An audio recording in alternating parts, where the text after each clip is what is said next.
what we're seeing with Infowars is not really just about Infowars. Infowars is not just Alex Jones. It's not just Owen Schroyer and David Knight and Jake Lloyd and all the rest. You have to understand what Infowars represents and the role that Infowars plays in the right-wing ecosystem. And what it means for all of us, myself, all your other favorite content creators, and you, if Infowars is not safe. Infowars, whether you like it or not, and I know there's mixed opinions about it on every side, actually. It's kind of interesting. On the left, some will defend, some will attack. On the establishment right, some will defend, some will attack. Even on the far right, I know a lot of people will say, well, they don't address certain topics enough, or certain people they might not bring on the show or whatever. And some are ardent defenders. I've always been a defender of Infowars, or I have lately, because we look at Infowars, and whether you like them or not, this is $1 million enterprise. I don't know exactly how much money is involved, but there's a lot. I mean, this is obviously a big studio, high production quality. They have technology and they have production quality that is as good, if not possibly better, than the major networks. They're the closest thing that any of us could come to a Fox News, an MSNBC, a CNN, and it's in the hands of a private individual who is not a part of the establishment, who is not a part of the coastal elite. This is a major network which reaches millions and millions of people every day with their programming, and it's run by a guy who we all know, Alex Jones, who lives in Texas. You know, so we're not talking about a major media conglomerate. We're not talking about ABC, who, you know, is controlled by Disney or whatever. I mean, we're talking about a major media outlet which gives us some degree of mobility. I mean, where did so many people come from in the 2016 election? Where did so many of these personalities come from? People like Mike Cernovich, people like Roger Stone, people like, I mean, take your pick at any one of them. Even Candace Owens now, who's in Turning Point USA, never looked back, by the way. Big part of what got her started was Infowars. And so Infowars represented not just something that was right-wing, although it was right-wing, not just particularly their brand of content or Alex Jones' brand, but they represented a very important piece in the media ecosystem that was independent, that provided mobility for our people. And now that they're censored, what that tells us is none of us can make it. If Infowars can't make it, none of us can make it. The media has reminded us, and they've sent us a message, Apple, Facebook, YouTube, and whatever. They've sent the message that our days are numbered, basically. They have told us that the kinds of media outlets, social media freedom, and other media freedom that allowed Donald Trump to get elected in 2016, that would allow some kind of dissent or some kind of opposition to the status quo, that is no longer going to be tolerated. And we look at what happened over the weekend. It wasn't like it was one company who said, oh, okay, suddenly we've decided Infowars violated the terms of services. You know, it wasn't like that, where we see like on Twitter where, you know, one day somebody loses a check mark or one day somebody posts something that's a little bit too far and they get kicked off. This was obviously coordinated. This was obviously collusion going on because it was all within the span of 12 hours that they get kicked off of, completely removed, everything deleted from every major platform, from iTunes, from Facebook, from YouTube, Spotify, anywhere where you could find content that a normal person who's using mainstream content could find it, gone within 12 hours. So there's obviously collusion. And what they're all telling us, they're getting together to send this message, which is to say that that kind of dissent, that kind of revolt, any kind of competition for a monopoly on information or taste-making is not going to be allowed. And you have to understand what this is, what the message really is here. I've seen a lot of takes about this online where people are saying it's about free speech. First, they came for Infowars, and I said nothing because I didn't like Infowars, and then they're going to come for everyone else. Or people say, oh, we've got to pressure them to respect free speech, and, you know, they're censoring right-wing opinions. You know, it's really not about any of that. It really isn't when you think about it. And I know that may ruffle some feathers. I know a lot of people are going to disagree with it. But here's what this is really about.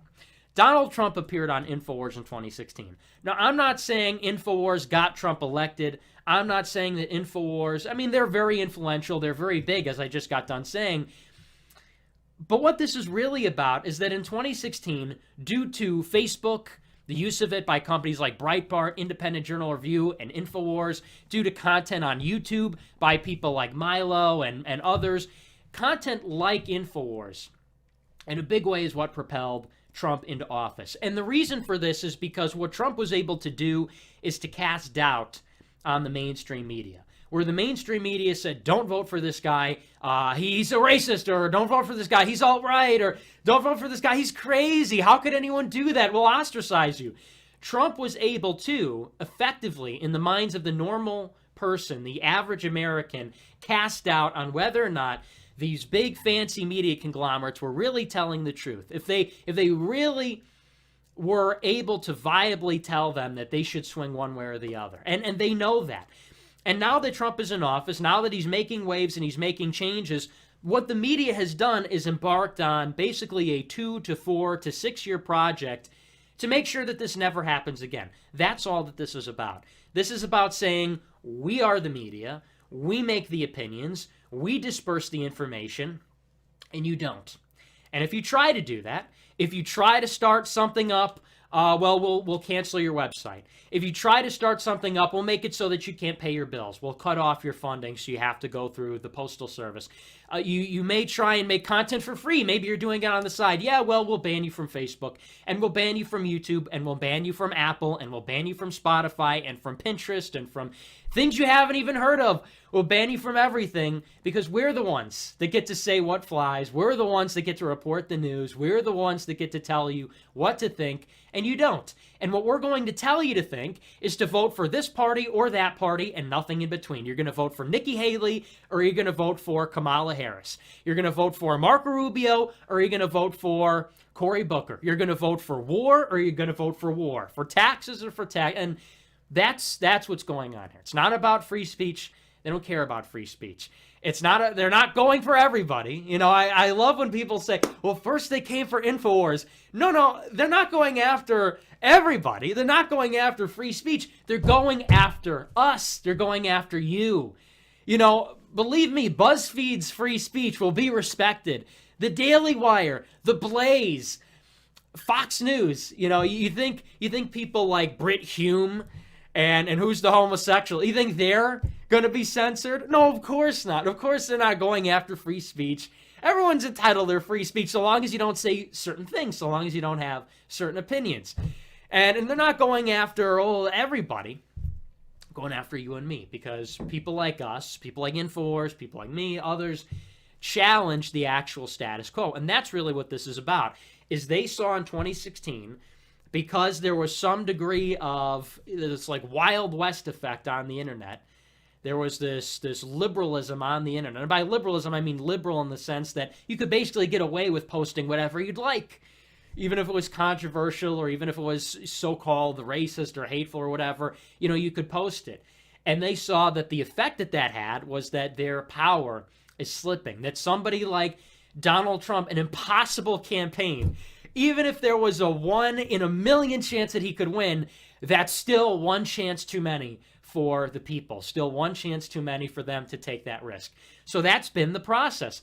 And you can look, now this is probably like the Pearl Harbor in terms of the war on free speech, or the 9/11, or, you know, whatever you want to call it. This is the biggest incident in a long time. And you'll see that the worst is yet to come. But we've seen that this has been a process since 2016.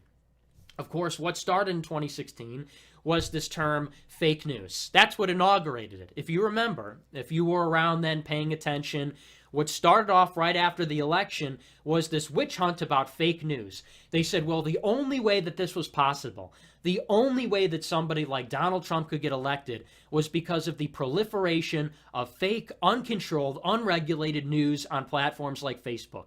They said that if it was not for Facebook, Trump wouldn't have got elected. And if you looked at the outlets like Breitbart and Independent Journal Review and The Federalist and whatever, and this is the media, they would say, well, if you look at all these outlets, they were publishing things that were not approved by us. They were publishing things that are fake, that are not true, conspiracy theories, yada, yada. And so we have to work to regulate that. We have to work to improve the conversation. And so if you remember, they started to roll out all kinds of egregious measures where people were able to report news they didn't like and say this is fake.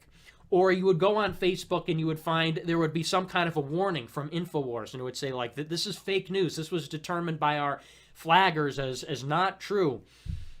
And it was on YouTube. They started their own trusted flagger system, where they enlisted the help of the SPLC and the ADL to be able to shut down videos without due process.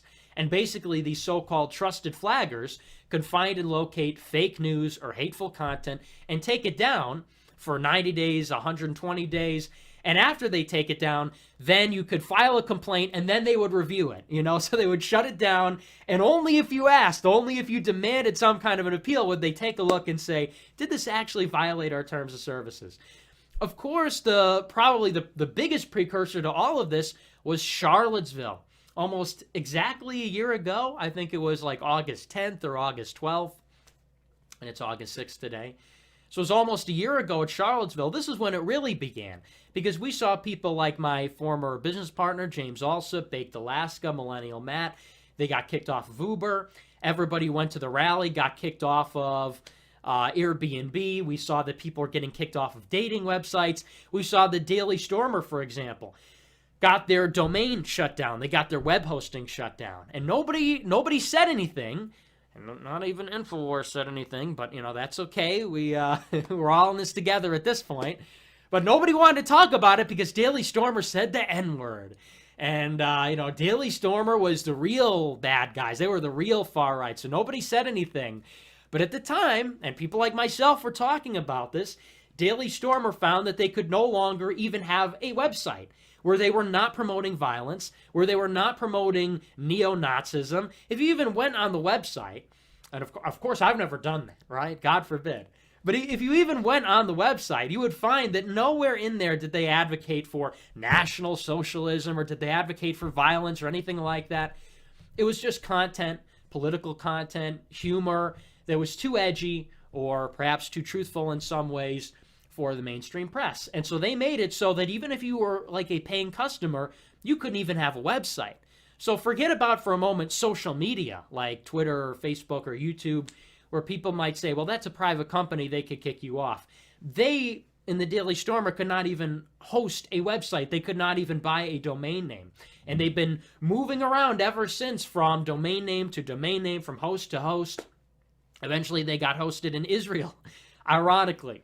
Right? And that was really the precursor to all of this. And we saw Twitter bans all throughout this year. We had Jared Taylor on to talk about the lawsuit. This has been a long time coming. This is one piece in a much, much longer campaign that will go on, by the way, until we are not allowed to speak against the status quo in any effective way. And funnily enough, not only would it be impossible for us to do it with a major outlet or with a major kind of pundit, because they're shutting all of that down, they're shutting it down on college campuses, social media, websites, payment processors, all that, but soon enough, even individuals will not be able to speak freely. You might think, well, I'm safe. I'm Bob the Builder. I'm Bob who works at a hardware store, and I got 30 followers, and I like to go on Twitter and say, we should stop mass immigration or, whatever. IQ is different between races, whatever you want to say. Pretty soon, even the individual is going to find that either they won't be able to say it or they will be so restricted, so regulated that they'll be effectively just talking into the void. You'll get shadow banned or something like that. And understand what the effect of that is. The effect of that is that these people have a monopoly on truth. They have a monopoly on writing history, on writing the news. That's a powerful thing that you don't really think about. The establishment controls all television. They control all radio, all major newspapers. The barriers to entry in any of those industries is so high that nobody could ever get into that. I mean, you think you're going to compete with the New York Times? The New York Times can't even keep their doors open because print is a dying industry. But they've got the money, they've got the backing, they've got the donors to be able to do it at a large scale. You think you're going to be able to get a TV station? Good luck with that. You got to go through government, you got to go through regulatory agencies. You've got to buy cameras. You've got to do all kinds of other things. A radio station. So legacy media is out of the question. They control all of that. 6 major conglomerates control 95% of the legacy media. So you're done there. Social media. What are there? 4 major companies: Facebook, Twitter, and Google. Google controls YouTube and Google and a host of other things. Facebook controls Instagram. So you're talking about 3 major companies. Good luck trying to, influence some kind of change in that way. Then we look, what really is left after that? What do we reduce to? Leaflets? They control academia. All the professors think like them. They control then, by proxy, elementary, middle, and high schools, because you have to, in many cases, get a degree to teach children going through said universities. They control the think tanks, because who goes into the think tanks? College graduates. And so what are we left with? What are we left with? That's when we really understand what are our options. There are only 2 options. There is state regulation, and then there is violence. That's it. I'm not an advocate for violence, by the way, but this is what's going to happen. Either the state gets involved and they break up these monopolies, because that's what it is. It's a monopoly, or it's an oligopoly, whatever you want to call it. There is not a free market in the realm of information, in the realm of propaganda or media or anything like that. It's a very small amount of people. Look at what happened to Infowars. Probably 3 people got together, 3 people in California got together and made a decision that Alex Jones, billions of views on YouTube, hundreds of millions of listeners, subscribers, viewers, were going to go away overnight. 3 people got together and decided that. The people that run these various companies. So either the state goes in and regulates it in such a way that we maintain that free speech is there, and therefore political competition is there and political expression is allowed. And I don't know how you would do that, whether it's regulation or if you split up these companies if they don't regulate with antitrust laws or antitrust suits. But the state would have to get involved in some way.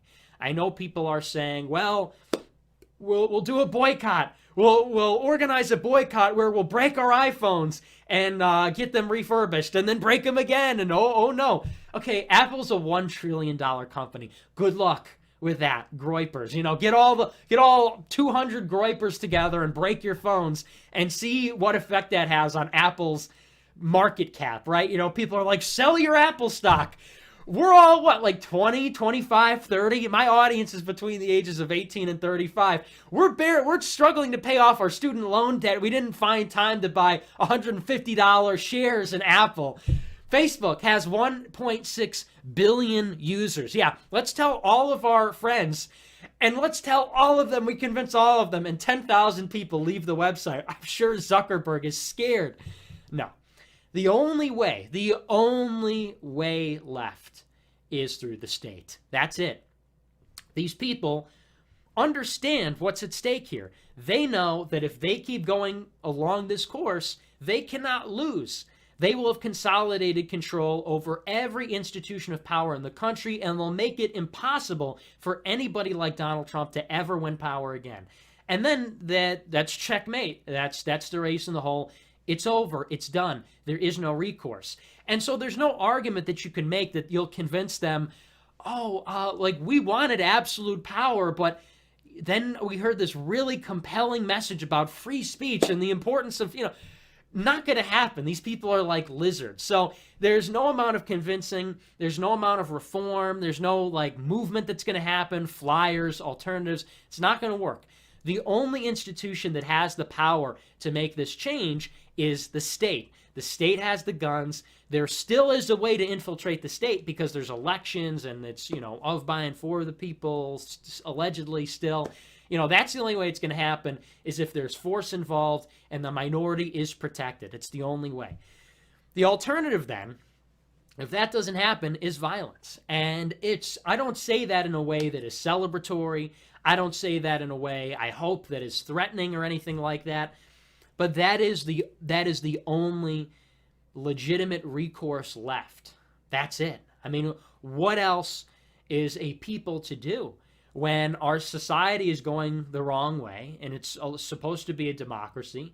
Our Declaration of Independence, our Constitution, our founders all say It's of by and for the people. We're supposed to protect political and economic and all those kinds of freedom, and we have to stop tyranny and that kind of thing. If you are not able to communicate, if you're not able to petition in any legitimate way on an equal playing field symmetrically, that's the last resort of people. And so all these journalists are out there celebrating like our work is yet to be done. We're going to take away everything. We're going to shut down everything. No one will be able to say anything that is contrary to what we say. And what is the expectation? That people are going to go away? People see what's happening in the country. Cities are getting hollowed out, communities are being destroyed, immigrants are invading the country, jobs are being shipped overseas, people are being raped and murdered. Do you think that these complaints, these grievances, just disappear overnight? Well, we're not able to post it on Facebook. Guess we're just going to take it up now forever. Well, we can't post our little video on YouTube and hope to go viral. We can't vote for anyone that we like. I guess we've just resigned ourselves to living in Mexico now forever. That's not what's going to happen. People will resist this. And if you take away the legitimate means within the system for people to reform, people will revolt. That's it. There's no way around that. That is always the last resort. And so all kinds of journalists are saying, wow, this is a big victory. We're going to shut them down. They have no idea what is coming. They have no idea. The reason that our system works, the reason that the system is actually better than monarchy or anything like that is because it provides for some degree of fluidity and dynamism. We know that things change in society. We know that there are many factions that are competing with each other, and that's how history is. Sometimes people get very zealous and passionate in one direction, and sometimes they go in another direction. And the good thing about our system formerly was that could be reflected in institutions such that people could be appeased and find compromise and negotiate between opposing interests and ideas. That's why the system has lasted for 200 and some years, more than many other constitutions and autocracies and anything like that. But when you take that away, when you take away the ability for people to negotiate and to compromise and to find legitimate political solutions, they are just going to reject the system. Why would anybody want to be party to a system that they are not enfranchised in? There's no reason. It becomes illegitimate by virtue of that fact. The same thing happened in the Civil War. When you have the North that was able to just dominate the South, and the South couldn't resist, they couldn't change it, they couldn't outvote them, they couldn't do anything, so they just decided to leave. And then what did the North do? They came in and they said, no, you're going to submit, you're going to change, you're going to do things the way we want, we're going to just dominate you. And they made no bones about it, but that's what happened. And that's what's going to happen to us, is that we're just being dominated. There's no way for us to win, so people are just naturally going to reject the system and revolt against it in the oldest way known to man. That's not going to be a fun thing. That's not going to be a good thing for anybody. Everybody's going to lose. The sad thing is we're probably going to lose in the end. I mean, ultimately, we're going up against the state. We're going up against these big institutions. Ultimately, if we don't have a favorable guy in office or in the military, we might lose that. I mean, we'll put up a fight. It'll be tough, but it's gonna be very difficult for everybody. I don't really think these people understand what they're getting into. It's going to be a slog if it turns into violence, if it turns into any kind of civil conflict. There are people on both sides that say it'll go very quickly in their favor. There are people on the side of the establishment that say, oh, you've got your AR-15, like, good luck against drones. They're wrong. They're wrong. An insurgency could last a very long time and is very difficult to beat. We lost in Vietnam. We're losing in Afghanistan. We lost in Iraq, basically. That's demonstrative of the kind of effect that an insurgency has, that asymmetrical warfare has. The other side says, oh, well, it'll be easy because the military and the police won't shoot on you. I think you'd be surprised. I think you would really be surprised in some cases. I think it might be 50-50. And so, but the point being is that we don't really know what that would look like. It would be totally unpredictable, because we've never really seen any kind of large-scale civil unrest, urban conflict in a modern, developed society. Like that happened maybe 40 years ago or 100 years ago, but never to the kind of extent the scope, the scale that we have now. So it's totally unpredictable. It could be a very horrible thing. It probably would be. And we're marching right into that as we speak. The war between the media and the people and the censorship and all that, when you increase that rigidity, that's what you're leading to, is the possibility that it could break. When it's not resilient, when it's not anti-fragile, eventually there's going to be a breaking point. And it will come very suddenly, very quickly. It'll go from, I can't possibly imagine how that'll happen, to tomorrow, it's happening. That's how these things happen, whether you look at Russia or you look at France or you look at Iran or any other country. Even large civilizations that collapse, whether it be Russia in 1917 or Russia in 1989 or Germany in 1989, these things don't have like big warning signs until it happens, and then you remember all the warning signs, you know. And I don't say this to like fearmonger or scare anybody or like as a threatening thing. I say that because if you're looking at the bigger picture, that's where we're headed. That's what we're looking at. It's a very scary time to be alive. And we'll see what happens. Very scary for me and my livelihood. You know, we look at something like this as just simply not viable. The only reason a show like this is able to exist is because it flies under the radar. The establishment has not deemed it large enough or big enough that it could be a threat. And what they say when they shut down an Infowars is effectively, we allow you to exist, and remember that. I mean, that's the message that's being sent. Is we can cut off your legs at any point at the snap of your fingers. We take away your livelihood. We take away your audience. We control everything, and there's really nothing you can do about it. And that's the boat that we're in. So we just got to hope and pray that Donald Trump is going to come in and save it. Ultimately, it's his butt, too. You know, if he doesn't figure out this social media thing, it's not going to bode well for him in 2020. As much as he rails against the media, he's exactly one person. And if there is no effort on the part of independent alternative media creators in 2020 or 2022 or 2024, the Trump revolution will not be institutionalized.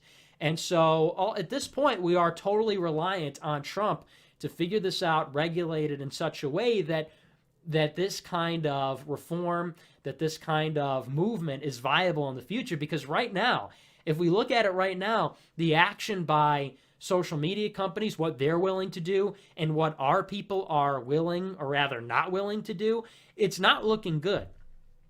So we'll see. Very scary stuff, but that's Infowars. Very tough to see. Very, very difficult, particularly for me. You know, I know a lot of people might look at this as kind of like an arbitrary, kind of a silly thing, but when you're in media yourself, it's like you're in a hostage situation, and you know the hostage taker just blows the brains out of the guy next to you, and then you're like, "Whoa, you know, I don't really like that so much. I don't really like the way that looks." So, very important, very important. And what's I think saddest of it all is the sense of helplessness. And that's what they want to inflict on us, is the sense of helplessness, that demoralization, that kind of demonstration. That's what that's intended to do, is to say we can cut down the biggest, the most independent. He's the only like non-you-know-who who's in media, the only non-you-know-who who's willing to talk about what's really going on. And it's the equivalent of like going into a prison. That's what they say about prison. Going in and just knocking out the biggest guy you see. It's to send a message. It's to say, look, we can F this guy up. He's got money. He's been doing this forever. He's huge. And we can chop him in half in a minute. And there's nothing you can do about it. That's what that's intended to do. And it'll keep coming. And in that way, what Dinesh D'Souza says about the left being like fascists or Nazis, you know, look, I don't buy it totally, because obviously the content is very different. They want global homo, and the Nazis wanted something that is, you know, so horrible, like tradition and racial homogeneity. What a terrible thing, you know. But so they want global homo. They want something that is just horrible. But the tactics are basically the same. You could compare this to like a Night of the Broken Glass or something like that. That's what's going on. The same kind of fear and intimidation tactics are being used, the same kind of control of the press. And, you know, that's what we're up against right now. So we'll see. It's just kind of sad because I see people that are trying to fight it, people that are so desperately, free Alex Jones, tweet it out, put up your flyers, do this, do that. And it's sad to see because the intentions are good.